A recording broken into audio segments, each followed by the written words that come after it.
Assalamualaikum warahmatullahi wabarakatuh. Selamat datang kembali di mata pelajaran pekerjaan dasar elektromekanik. Hari ini kita akan memasuki pertemuan yang kedua untuk KD yang kedua, yaitu tentang peralatan tangan dan alat penanda. Harapannya kalian pada materi yang pertama untuk KD yang kedua ini tentang jenis-jenis bahan kerja elektromekanik sudah memahaminya, dan juga hari ini kalian saya harapkan dalam kondisi yang fit, dalam kondisi yang fokus, sehingga untuk materi kedua pada KD yang kedua ini bisa kalian pahami juga. Baik, pada minggu yang lalu kalian telah mempelajari jenis-jenis bahan kerja elektromekanik. Harapannya sekali lagi kalian sudah menguasainya. Kali ini kita akan mempelajari tentang peralatan tangan dan alat penanda. Dua materi ini saya jadikan satu, karena masih ada hubungannya lah. Kita membahas alat-alat mekanik. Bisa dipahami ya sampai di sini ya. Baik, kita mulai yang pertama, kita bahas tentang alat tangan dulu. Alat tangan nanti yang akan kita bahas, kita sampaikan beberapa alat tangan yang nantinya akan sering kalian temui dan gunakan dalam praktek-praktek di sekolah, dalam praktek-praktek di mata pelajaran yang diajarkan di laboratorium teknik listrik. Ada 5 alat yang kita kenalkan. Yang pertama obeng, yang kedua tang, yang ketiga palu, yang keempat gergaji tangan, yang kelima ragum. Nah, sebenarnya sangat banyak alat tangan yang nanti akan kalian temukan dan akan kalian gunakan, tetapi paling tidak minimal kalian mengenal 5 alat tangan ini dulu, karena ini dasar-dasar alat tangan yang nanti paling sering kalian temui. Obeng pertama, kita lihat. Obeng itu hampir sebagian besar dari kalian sangat mengenalnya, familiar lah. Gunanya untuk apa? Gunanya untuk mengencangkan atau mengendorkan skrup, pemutar. Kalau ke kiri mengendorkan, kalau ke kanan berarti mengencangkan. Konstruksinya bagaimana, bentuknya seperti apa, saya kira kalian sudah sangat familiar. Nanti akan kita bahas lebih detail lagi. Yang tang. Nah, tang itu apa? Tang itu untuk pemegang benda.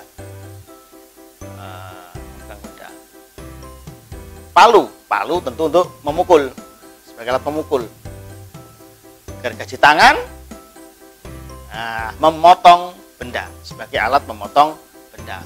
Nanti kita akan pelajari jenisnya seperti apa saja, bagaimana proses penggunaannya seperti apa. Nanti kan kita pelajari lebih detail lagi satu persatu. Ragum sekarang, mungkin di antara 5 ini beberapa di antara kalian agak sedikit asing mengenai ragum. Ragum ini penjepit benda kerja. Jadi ketika kalian mau menghaluskan ataupun memotong, itu biasanya dibuat alat bantu untuk menjepit benda kerja agar lebih stabil, pakai dengan ragum. Mungkin beberapa dari kalian masih belum pernah atau jarang mendengar ini atau melihatnya, tapi saya yakin nanti ini mudah untuk dipelajari dan mudah untuk dioperasikan. Baik, yang pertama kita bahas masalah obeng, mengenai peralatan tangan obeng ini. Kalau kita lihat, obeng kita bagi 4 kelas atau 4 jenis yang nantinya sering kalian gunakan dalam pekerjaan kalian atau praktek kalian untuk pekerjaan mekanik ini. Yang pertama, kalian lihat obeng min, kemudian ada obeng plus, kemudian ada obeng offset, kemudian ada obeng spiral atau ketok. Nah, obeng minus kalian lihat. Obeng min kalian lihat, dia kepalanya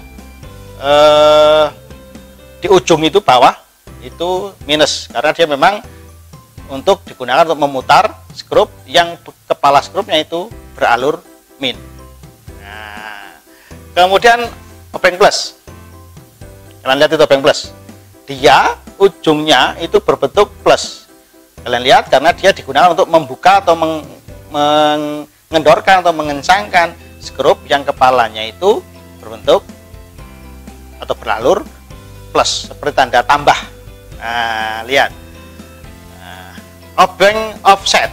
Obeng offset sekarang kalian lihat cirinya obeng ini bengkok. Dia digunakan untuk memutar skrup atau baik mengencangkan ataupun mengendorkan baut atau skrup yang berada di tempat-tempat yang sempit atau sulit dijangkau. Caranya bagaimana? Cukup dengan memutar aja, nanti ujungnya akan berputar. Cukup diputar bagian ujungnya aja, seperti itu. Sedangkan obeng spiral, nah ini obeng spiral seperti itu bentuknya.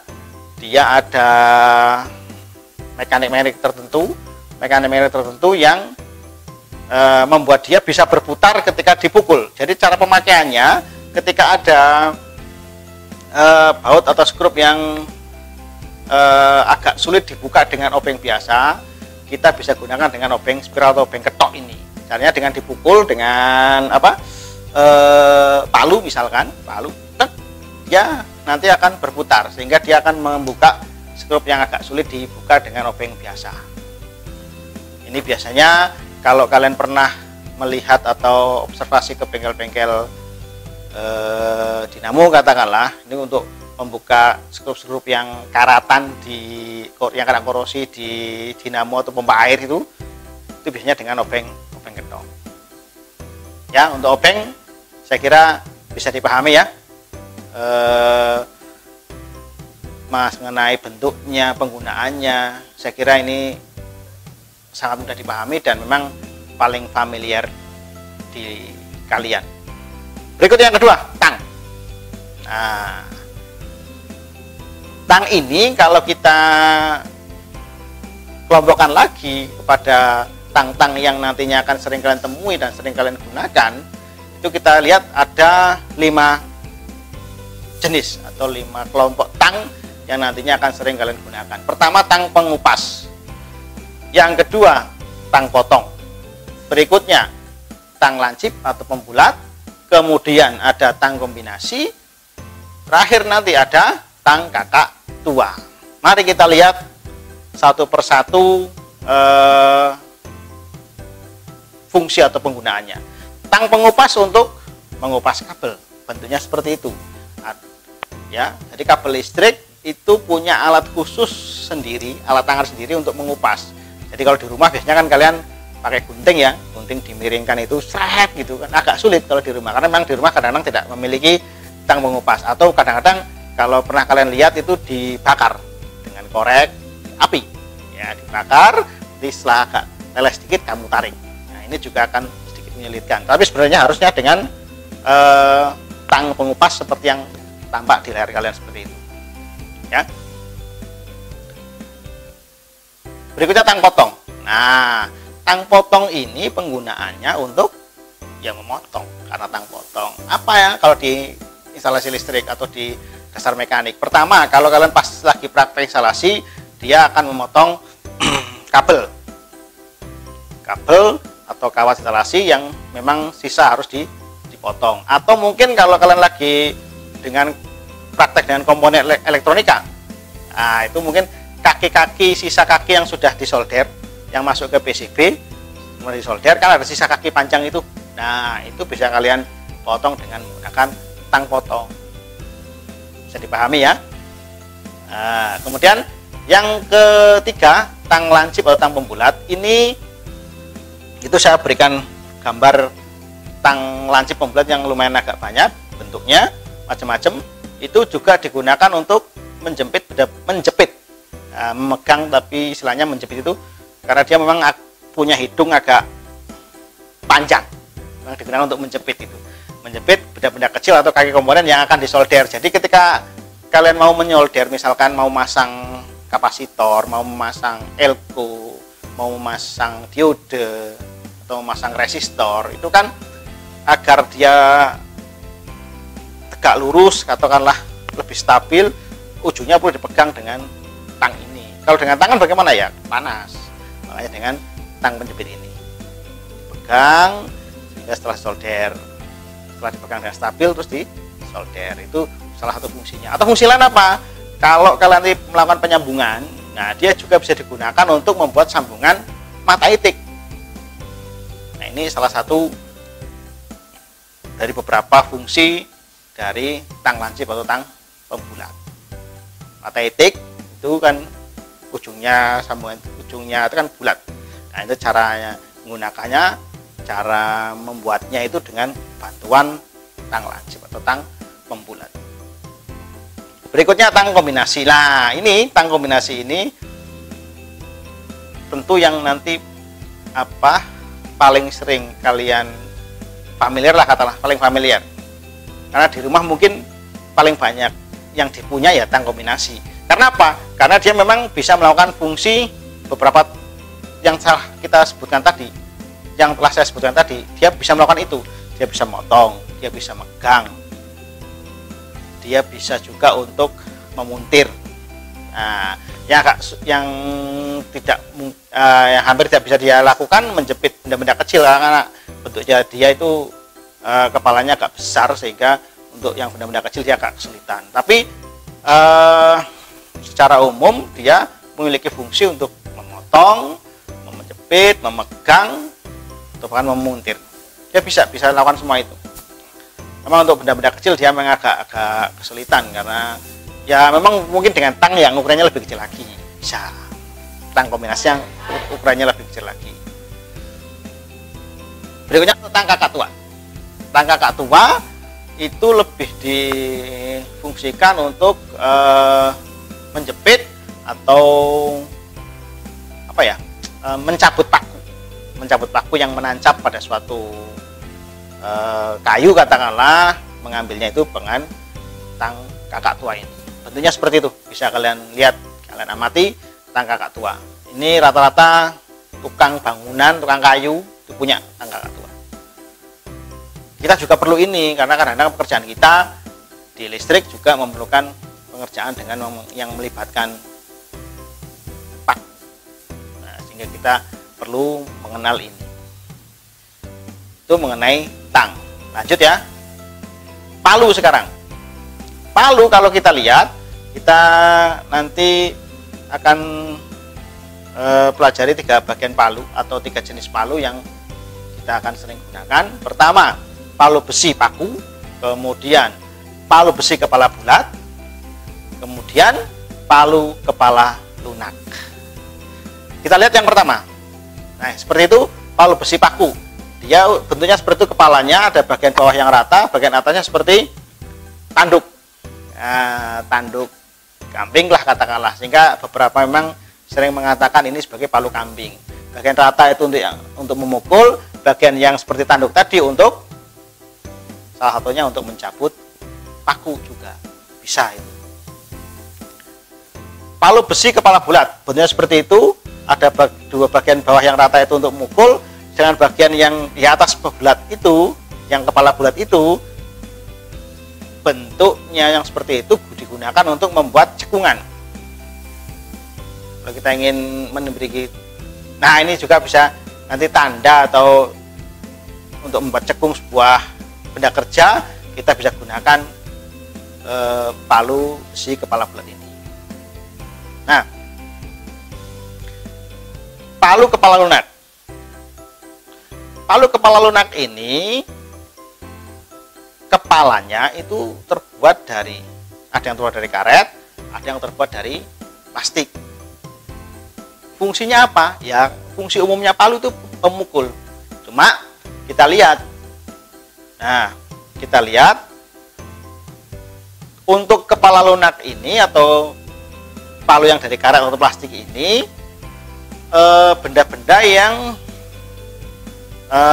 tidak mudah pecah, atau benda-benda yang benda-benda yang mudah pecah, terbuat dari agar tidak terjadi kerusakan. Atau kalau kalian pernah melihat orang yang melakukan pekerjaan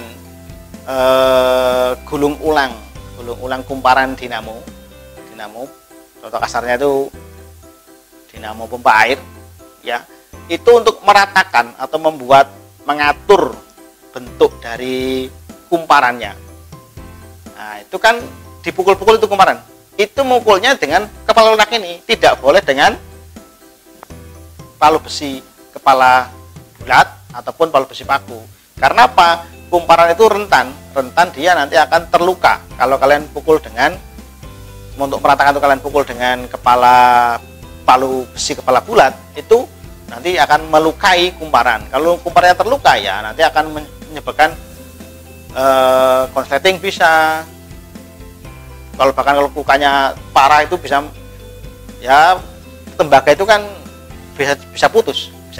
Makanya untuk pekerjaan-pekerjaan gulung ulang, untuk meratakan atau membentuk kumparan itu digunakan palu kepala lunak ini yang ujungnya karet maupun plastik agar tidak melukai kumparan. Baik, peralatan tangan berikutnya kita bahas mengenai gergaji tangan. Kita lihat ada dua kelompok gergaji tangan yang akan kita pelajari atau yang akan nanti sering kita gunakan di praktek dasar elektromekanik ini. Pertama, gergaji kayu. Kalian lihat tentu bukan barang asing lagi bagi kalian gergaji kayu. Beberapa tentu pernah atau bahkan sering mungkin melihat dan menggunakannya. Seperti itu gergaji kayu. Yang perlu perhatikan dengan gergaji kayu ini adalah ketika kalian melaksanakan proses penggergajian terutama pada saat gerakan maju. Nah, itu harus diberi tekanan. Tujuannya apa? Tujuannya agar gigi gergaji ini tidak lekas patah. Sedangkan gergaji besi, kalian lihat, nah, gergaji besi digunakan untuk memotong benda kerja dari logam. Bentuknya itu seperti itu, ada mata gergaji, bentuk warnanya hitam, kemudian ada sengkang. Nah, sengkang itu dibuat ada warna biru sama abu-abu, ya. Kalau kita lihat detailnya, kita lihat, nah itu mata gergaji dan sengkangnya seperti itu. Yang perlu diperhatikan adalah bahwa pada saat pemasangan mata gergaji ini, pada saat melepas itu tentu baut pengencangnya yang depan itu benar-benar kamu perhatikan agar tidak sampai hilang, sehingga ketika masang mudah, tidak mengalami kesulitan. Dan jangan sampai terbalik, mata gergajinya memasangnya ya, sehingga nanti kalau terbalik ya digunakan tidak bisa, kalian akan mengalami kesulitan. Nah, lihat teman-teman dari gigi gergajinya untuk terbalik dan tidaknya, ya bisa dipahami ya. Untuk gergaji tangan ini kita lihat ragum sekarang. Ragum seperti itu nanti akan kalian temui di kerja-kerja mekanik. Dia digunakan untuk menjepit benda kerja. Konstruksinya seperti itu, ada rahang geser, ada rahang tetap, ada screw, ada handle, ada base atau dudukan, ada slider, ada anvil. Rahang geser tentu dia digunakan untuk maju mundur, menggeser, untuk melihat seberapa ukuran benda kerja yang akan dijepit. Kemudian base dudukan itu dia digunakan untuk memasang ragum ini pada meja kerja, agar posisi ragum ini menjadi tenang, kuat, kokoh, tidak goyang, tidak berubah ketika digunakan untuk mengerjakan sesuatu benda kerja. Handle ini ya nanti memutar, untuk memutar kiri berarti dia akan mengendorkan, melebarkan rahang geser untuk mengukur penempatan dari benda kerja.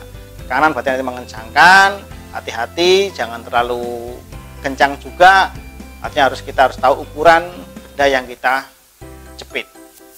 Kalau terlalu kencang bisa merusak benda kerja. Nah, itu ya dari ragum. Nah, macamnya sekarang kita lihat. Macamnya ada 3. Ragum biasa ini yang bisa kalian lihat seperti itu, ya, itu ragum biasa. Kemudian ada ragum berputar. Kemudian ada ragum universal. Nah, ragum biasa itu ragum yang ya sepertilah yang nantinya akan sering kalian lihat, digunakan untuk pekerjaan-pekerjaan yang istilahnya sederhana, sederhana, hanya untuk posisi yang mudah, artinya datar-datar saja. Kemudian untuk yang ragum berputar itu bedanya adalah di dudukannya itu dia bisa diputar, sehingga untuk pekerjaan yang mudah memerlukan dari beberapa sisi itu bisa menggunakan ragum berputar. Kan kalau yang biasa itu di dudukan, base dudukan itu setelan paten, dia enggak bisa. Itu lihat, kalau yang ragum biasa kan kalian lihat itu kan paten ya, enggak bisa bergerak. Nah, tetapi kalau yang ragum berputar di base dudukannya itu kalau bisa nanti diputar 360 derajat, sehingga itu untuk pekerjaan-pekerjaan yang memang butuhkan beberapa pengambilan dari beberapa sudut itu mudah, tinggal memutar ragumnya tanpa melepas merubah setelan dari rahang gesernya, tinggal diputar aja, diputar begitu. Nah, ragum universal ya ini tentu lebih kompleks lagi dari ragum berputar. Kalau ragum berputar itu yang bisa putarannya hanya pada horizontal pada dudukan, tapi lah kalau yang universal ini di samping dia berputar dari horizontal 360 derajat itu, dia bisa juga berputar vertikal 90 derajat. Nah, ini bedanya ya dari ragum biasa, ragum berputar, dan ragum universal. Nanti ketika sudah bisa memulai praktikum, tentu kalian nanti akan lebih mudah memahaminya. Harapannya ini pengetahuan ini kalian pahami, kalian bisa istilahnya pelajari terus, sehingga nanti ketika ketemu bendanya itu sudah punya modal, gambaran paling tidak. Oh ya, tadi kemarin pernah belajar mengenai ragum itu seperti ini bendanya. Oh berarti cara mengoperasikannya harusnya seperti ini. Nah, harapannya begitu. Baik, peralatan tangan tadi di awal sudah saya sampaikan ada 5 yang nanti kita bahas. Kalau kita satu persatu semua peralatan tangan jenis ya tentu membutuhkan waktu yang sangat banyak. Ini kita bahas nanti yang sering-sering kalian gunakan dan ketemui saja. Apa yang lain tidak perlu dipelajari, Pak? Perlu, silahkan dipelajari, baca-baca di referensi, misalkan kikir, solder. Nah, silakan dipelajari sendiri, dibaca-baca sendiri. Nanti tetap ruang diskusi tetap kita buka. Seandainya kalian mengalami kesulitan, seandainya kalian mengalami sesuatu yang perlu ditanyakan, maksudnya kebingungan katakanlah, bisa saya terbuka. Baik, kita sudah belajar tadi mulai dari obeng, palu, tang, gergaji tangan, ragum. Ini peralatan tangan yang nantinya akan sering kalian temui dan sering kalian gunakan ketika praktek dasar elektromekanik. Bisa pahami ya? Nah, kalau bisa dipahami, kita lanjutkan ke submateri yang kedua. Alat penanda ini nanti yang akan kita pelajari ada 2 jenis, yaitu penggores dan penitik. Nah, 2 alat ini terbuat dari baja karbon tinggi yang dikeraskan. Apa itu penggores dan apa itu penitik? Kita lihat. Penggores dari namanya aja penggores, berarti dia digunakan untuk menggores. Nah, tentu saja.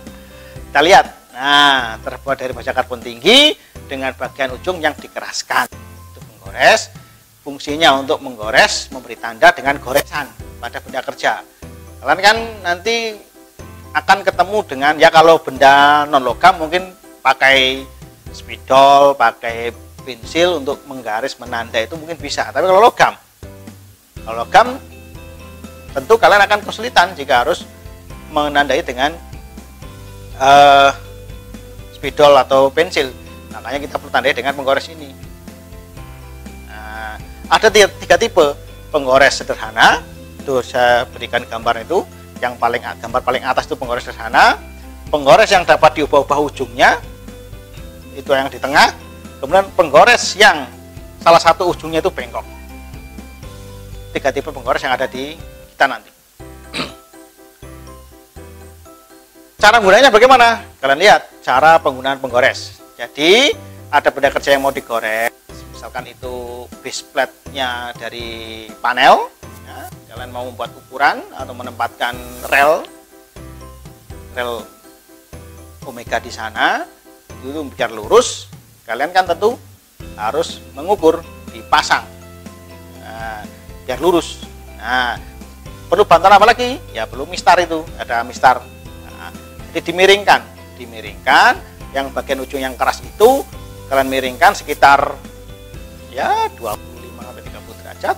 Nanti kalian miring di tepi, ditepikan miringnya dengan mistar itu sih, dipepetkan lah istilahnya, lalu yang garis seret. Nah, itu fungsinya penggores di sana. Ya, bisa dipahami ya, dia menggores, memberikan tanda dengan goresan. Makanya dinamakan dengan alat penanda. Kemudian yang penitik. Nah, lihat penitik bentuknya seperti itu. Kalian itu di layar ya, itu bentuknya penitik. Di ujungnya itu ada yang 90 derajat, ada yang 60 derajat. Nah, sebenarnya kalau kita lihat itu cara penggunaannya bagaimana ya, ini kerjasama antara penitik dan penggores, ini kerjasama. Mau menggores itu kan katakanlah base plate yang tadi ya, itu di ujung paling ujung kan mesti kamu beri tanda dulu sebelum digores. Yang ujung satunya sebelahnya juga diberi tanda dulu. Diberi tanda dengan apa? Dengan penitik. Nah, dititik, diketok dengan palu, karena kerja itu seperti ini. Lihat cara menggunakan penitik. Nah, itu ada palu, dia tegak lurus. Nah, itu titik, trak, ditotok, diketok, betul, dipukul begitu. Nah, dipukul. Nah, nanti dua ujung yang kena sudah ditandai dengan penitik tadi digores dengan penggores. Seret. Nah, itu sebenarnya. Pak, itu ada yang 90 dan 60. Bedanya di mana? Nah, kalau 60 itu di ujung penggores. Lihat ujung penggores itu membentuk sudut 60 itu mesti lebih lancip. Dia digunakan untuk penanda mula saja. Ya, seperti mau menggores itu dengan yang menggunakan yang 60 cukup. Sedangkan kalau yang 90 itu biasanya digunakan untuk membuat lingkaran, penanda lingkaran. Pakai yang 90 derajat ujungnya. Nah, ya, cara menggunakannya ya seperti tadi yang telah saya ceritakan. Pertama ya sekali dulu diketok dipukul dengan palu, setelah gitu ya. Kita lihat kalau sudah benar baru ditandai lebih jelas lagi. Sekali lagi, pukul lagi. Nah, itu untuk memastikan, berarti pertama kita tandai dulu dengan tipis-tipis lah, katakanlah tipis-tipis itu tuk begitu. Nanti kita lihat sudah sesuai dengan apa yang kita inginkan, baru dipertegas dengan pukulan yang kedua, tas gitu. Nah, nanti bisa digunakan untuk selanjutnya. Oke, bisa dipahami ya. Jadi di kerja-kerja dengan bahan logam itu biasanya untuk menandai ya dengan dua alat ini, penitik dan penggores. Untuk membuat goresan lurus biasanya salah ujung satu dan ujung lainnya harus ditandai dulu, baru nanti digaris digaris dengan mistar, nanti ditandai digores dengan penggores seperti itu. Ya, sampai sini dipahami kan? Nah, baik, kalau sudah dipahami, sebenarnya penanda itu untuk apa sih? Kenapa kita perlu penanda? Sebenarnya kan penanda itu punya arti. Nah, punya arti. Ini bahasa antara juru gambar dengan operator, sehingga nanti harus disepakati. Ya, juru gambar ini akan memberikan tanda-tanda tertentu, sedangkan operator mengerjakan benda kerjanya sesuai dengan tanda dari juru gambar. Nah, seperti ini. Karena penanda ini digunakan untuk menyatakan suatu permukaan benda harus dikerjakan atau tidak. Simbol lambang sebagai alat komunikasi antara juru gambar sekali lagi ya dengan operator. Karena apa? Apa nanti yang harus dikerjakan oleh operator, bagaimana bentuknya, apa yang harus dikerjakan, halus dan kekasaran. Ini juga nanti perlu disinkronkan antara juru gambar dan operator. Ini juga termasuk dari fungsinya dari penanda. Nah, kalian lihat di beberapa gambar kan sering kalian lihat ada tanda seperti itu. A, B, C, D dengan bentuk seperti itu punya maksud. Nah, A itu untuk nilai kekasaran dan tingkat kekasaran. Ya, di secara ISO itu dikelompokkan dari N1 sampai dengan N12. Yang B itu cara atau proses pengerjaannya. Nah, ini N1 sampai N12 kalian lihat. Itu tingkat kekasarannya ada di tabel kolom sebelahnya. C, ukuran yang dilebihkan untuk proses selanjutnya. Kemudian D itu adalah arah alur atau serat bekas pengerjaan. Ini nanti memang di teknik ketenaga listrikan hanya sekedar pengetahuan saja. Paling dibutuhkan adalah di jurusan teknik mesin. Ya, kita tahu dan cukup tahu nantinya untuk bekal saja untuk membaca, untuk membekali kita dalam bekerja di bidang elektromekanik ketenaga listrikan. Tapi orang mesin ini wajib paham betul ini tentang penanda ini. Ya. Nah, sekarang kita lihat lambang arah alur atau serat bekas pengerjaan. Kita lihat. Nah, itu ada seperti tanda seperti apa dengan itu artinya sejajar dengan bidang proyeksi. Ada simbol tegak lurus, itu artinya tegak lurus dengan bidang proyeksi pengerjaannya atau arah serat yang diinginkan. Kalau ada simbol seperti huruf X, nah itu diagonal menyilang dengan bidang proyeksi. Dengan huruf M, seperti simbol huruf M itu, CR itu artinya seperti itu, saling membelit untuk M. Kemudian C itu melingkar, untuk R itu radial terhadap titik pusat permukaan. Nah, itu ada contoh saya punya gambar dari seorang juru gambar, itu diberi tanda seperti itu. Ada huruf N6 di posisi, ada angka 0,3, ada tanda apa itu, tegak lurus ya, ada tulisan di atas itu gerinda.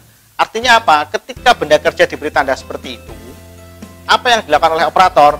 Nah, berarti dia harus membuat benda kerja itu pada harga kekerasan atau pada angka N6, dikerjakan dengan mesin gerinda. Diberi ukuran kelebihan 0,3 untuk pengerjaan berikutnya, dan arah alur pengerjaan adalah tegak lurus. Itu maksud dari ketika benda kerja diberi tanda seperti itu. Ya, bisa dipahami ya. Nah, nanti pelan-pelan kita memang harus banyak membaca literatur mengenai penanda ini. Kita juga akan terbuka berdiskusi. Kalian juga nanti bisa sharing dengan anak-anak mesin. Walaupun kalian orang listrik, jurusan listrik, tidak ada salahnya, tidak ada larangan untuk berdiskusi karena beberapa materi memang terkait dengan beberapa bidang ilmu. Silakan berdiskusi sehingga nanti bisa menambah tingkat pemahaman kalian. Baik, untuk materi hari ini, untuk alat tangan dan alat penanda, saya kira sudah saya sampaikan dengan apa istilahnya, runtut dari tadi. Silakan diulang lagi, dipelajari lagi. Beberapa memang perlu menambah bahan bacaan untuk kalian, silahkan ditambah wawasannya, kemudian disarikan, disimpulkan. Jika ada yang perlu ditanyakan, silahkan ditanyakan. Nah, baik ya, jika memang sudah bisa dipahami, sudah bisa dimengerti, ini adalah tugas yang harus kalian kerjakan untuk materi di pertemuan ini kali ini. Ya, ada 10 soal yang harus kalian kerjakan. Nanti proses pengerjaannya bagaimana, silakan nanti kalian bisa membuka tugas kelas di Google Classroom. Di sana ada petunjuk jelas bagaimana harus mengerjakan dan mengumpulkan pekerjaan ini. Ini ada dua tugas yang harus kalian selesaikan, menyelesaikan 10 soal ini, dan ada silakan melengkapi tabel ini. Ini tetap individu, tapi dalam proses pengerjaannya silakan kalian bisa berdiskusi. Silakan kalian bisa berdiskusi dengan teman-temannya satu kelas. Nah, silakan, saya butuh gambarnya. Cara gambar gimana? Boleh ditempel.